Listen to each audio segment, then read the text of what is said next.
Hey there, buddy. CFL Jim here, ready to recap Week 17 of CFL action. What a week it was as we round in to playoff scenarios, what team's going in, coaches getting let go. There's a lot to talk about this week, so let's get into it.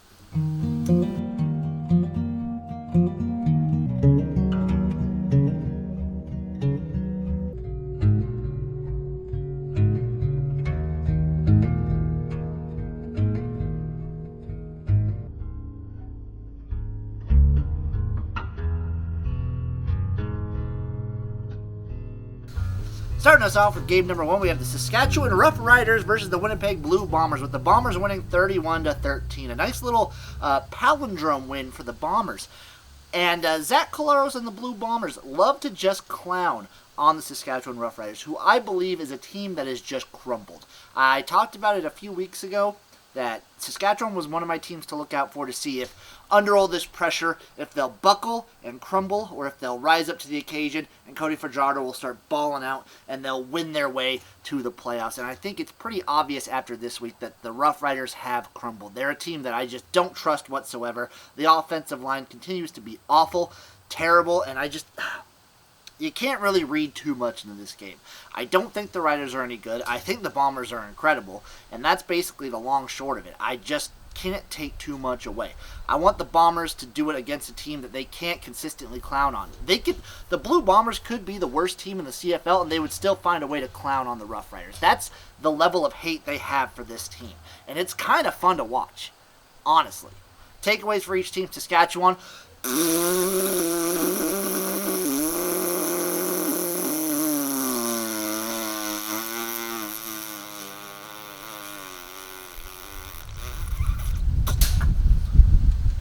For the Bombers, just keep doing what you're doing. You lose to weird teams. You lost to the Alouettes and the Ticats. I don't know what you're doing, but whatever. Just keep playing your game. Keep doing your season. You're going to be fine. Moving on to game number 2, we had the Ottawa Redblacks heading over to British Columbia to take on the BC Lions, with the Lions winning this one 34-19. So I thought the Redblacks were feisty. I thought they had a good defensive line. I thought Nick Arbuckle elevated this team. I thought if they weren't at home, they played with heart. And boy, was I wrong. This Redblacks team has given up. They play with no heart. And this BC Lions team, with Vernon Adams behind there, is in a good spot until they maybe get Nathan Rourke back. He's coming. I believe Nathan Rourke's coming back. And I think this team is in a good position for when he does. Vernon Adams gives the Lions a good run threat. He gives them a decent enough arm. And he's a good placeholder, I'm going to say. He might find himself on a team sooner rather than later next year. Who knows? I'm throwing out speculations here. When every game is in a must-win situation, you'd want to see more from the Redblacks. You don't want them to fall behind, but here they are falling behind. Yeah, Hamilton's also in a must-win situation every game, and they're nipping at their heels, but blah, blah, blah, blah, blah. It doesn't fucking matter. And with this loss, La Police is out. He's gone. He's donezo. He's terminatus. It's hard to look at his tenure with the Ottawa Redblacks as anything other than a failure. This team has talent. They have good players. He just couldn't get the most out of them. And when a year like this comes around, where the East is gettable, it's very, very gettable. Hamilton's down. Montreal is chaos incarnate. They could lose to anybody.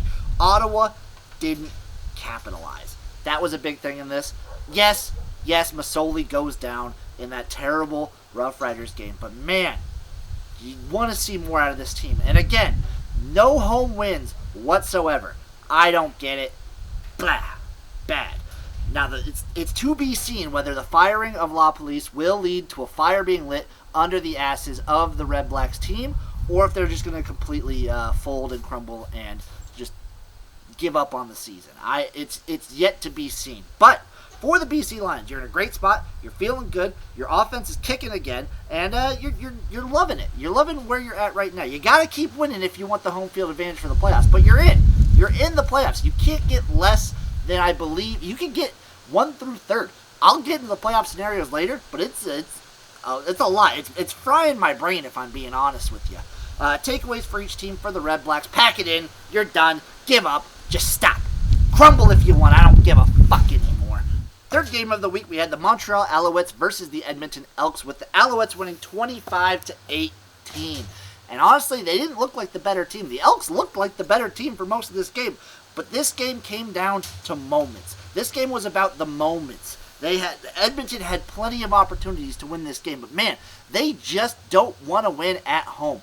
The moments of this game: missed pick for Edmonton early in the game, Kenny Lawler's injury, crazy pick 6. That was a weird, just like he probably should have thrown that one away. Who knows? But it got tipped. Pick 6. It was nuts. And then a pick to end the game. I don't know. I love Taylor Cornelius, but this Edmonton team just finds ways to lose at home. I feel like it's fate. I feel like it's fate for this team to just not win at home. Great for Montreal. You win these games. Win these games where you're looking like you're not the better team, but if you find a way to win and if you exploit the other team's mistakes, you're going to go pretty damn far. Also, just as a side note, this game had a hurdle, and I'm always a sucker for hurdles. Hurdles are maybe my favorite thing in any brand of football. Takeaways for each team. Edmonton. You can take away the fact that you looked like the better team most of this game. And you're kind of just out of it. You're not playing for anything. You're kind of just hoping that you look good for next year. You want to go into next year with some momentum, and that's what you want to keep doing. You want to keep playing hard, playing with heart, playing tough. That's what you want to see from the Elks. For the Montreal Alouettes, the East is weird. You're still playing, you have the home field advantage right now.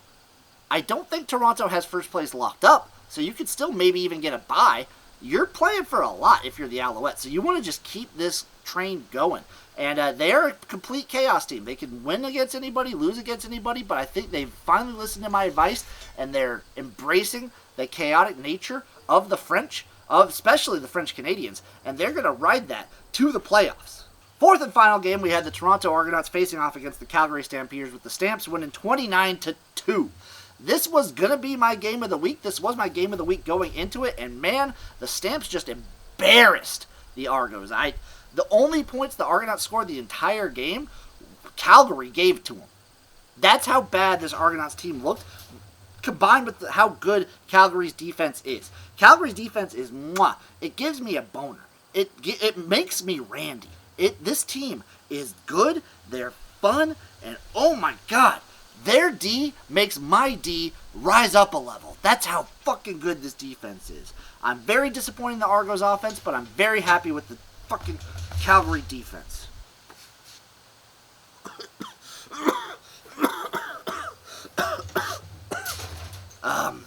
Again, we saw this week, as with last week, Calgary, once they get a lead, one of the most dangerous, if not the most dangerous team in the CFL. This run game and this offensive line can just lay into you and just suffocate a team. They're the definition of a great crock-potting team. Now, if you don't know what a crock-potting is, it's kind of just when you slow cook a team. So Calgary will get a lead, and they'll just slow cook you. They'll just hold on to the ball for drive after drive. They'll take so much time off the clock that you just can't do anything. The defense begins to struggle, and it's sad to watch if you're an Argos fan. Also, for the Argos, we got to see a little Chad Kelly, a little Swag Kelly up in there, which you're kind of just hoping for the future at this point. If you see Swag Kelly, he's giving you a little bit of hope. They're dripping in a little bit of that hope juice for you. Takeaways for each team. For the Argonauts, you need to do something on offense. I don't know. This was a bad week. Maybe throw this one out just because you've been on a little bit of a tear recently. But you need to perform against these teams, against the Stampeders, against the Bombers, against the Lions. You want to be competitive at the very least. This game was just embarrassing. So I would burn the tape of this one and just forget about it and try and focus on the future. For the Stampeders, you're looking great. You're looking like maybe the best team right now. That defense is fantastic. Your offensive line is mwah. And the only team that can stand in your way right now are the Blue Bombers or the BC Lions if they get Nathan Rourke back. That's my opinion. That's CFL Jim's opinion right there. Now, before I get into my CFL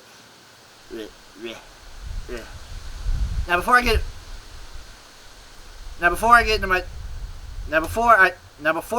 CFL power rankings of all the CFL teams, I am going to go through my kind of brain scenarios for the playoffs.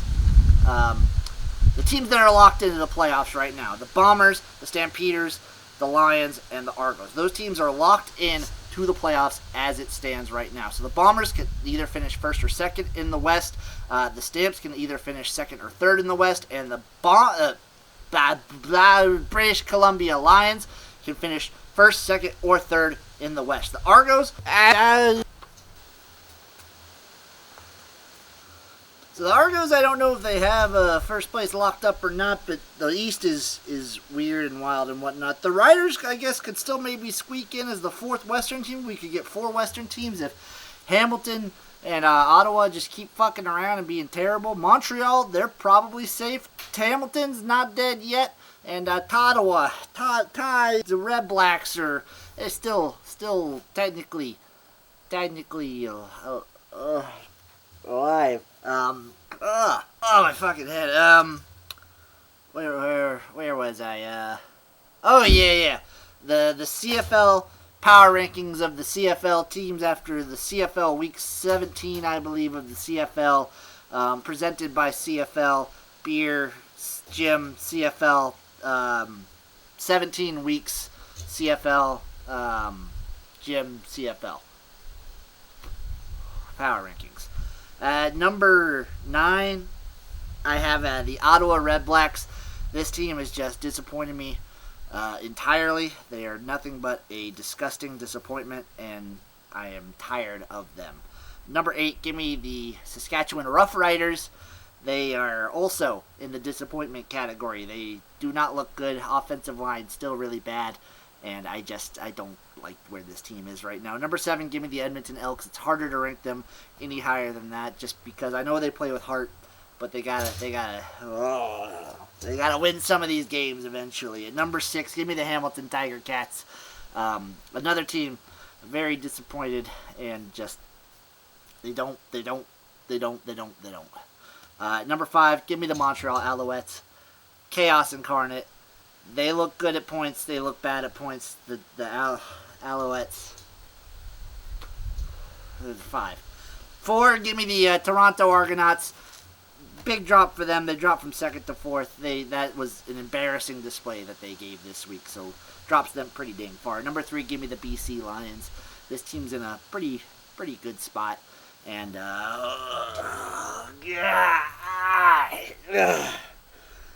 the Lions are feeling pretty good right now. Number 2, give me the Calgary Stampeders. Speaking of feeling good, this Calgary team, they're sitting pretty. They're looking real nice. That's a sexy horse right there. Number 1, give me the Winnipeg Blue Bombers. This team still stands above. They're on the mountaintop. They're feeling good. They're looking good. Only 2 losses, and it's whenever they play the Rough Riders, they're going to be on the top of the power rankings because they just look fantastic every single time. That'll do it for this week's CFL recap. Oh, God. I'm CFL Jim, and we'll see. I love you again.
something happened and I need you to come over here immediately. I don't know.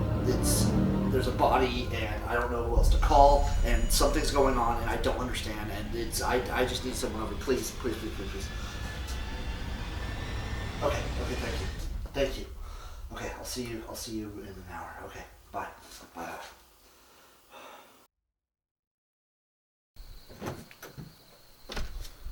What's wrong, Jim? I don't know. It's just I saw the body. I don't know what happened. The body.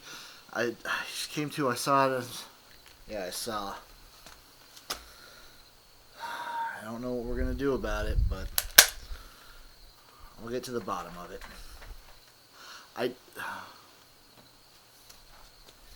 If you ask me, and I know I'm biased. I know I've said it before.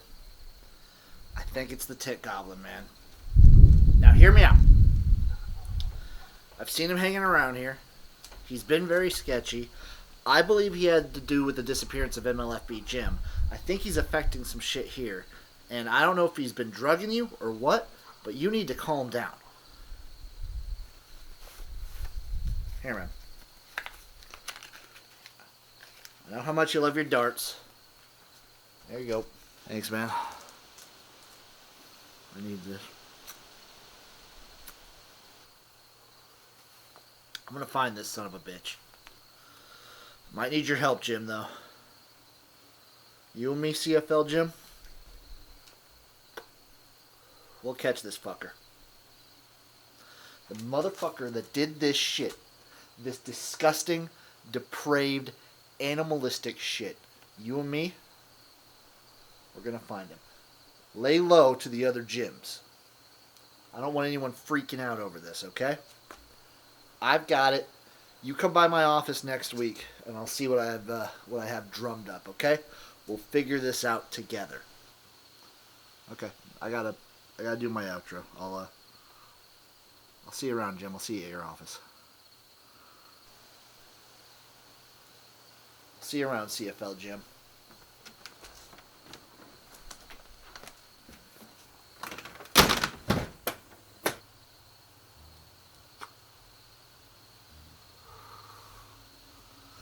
So that was week 17 of the CFL action, buddy. I can't wait to see you again next week where I give you the recap of week 18 and we get into some serious playoff talks and we get to have that awesome CFL action. I love you, buddy, and I'll see you around, okay?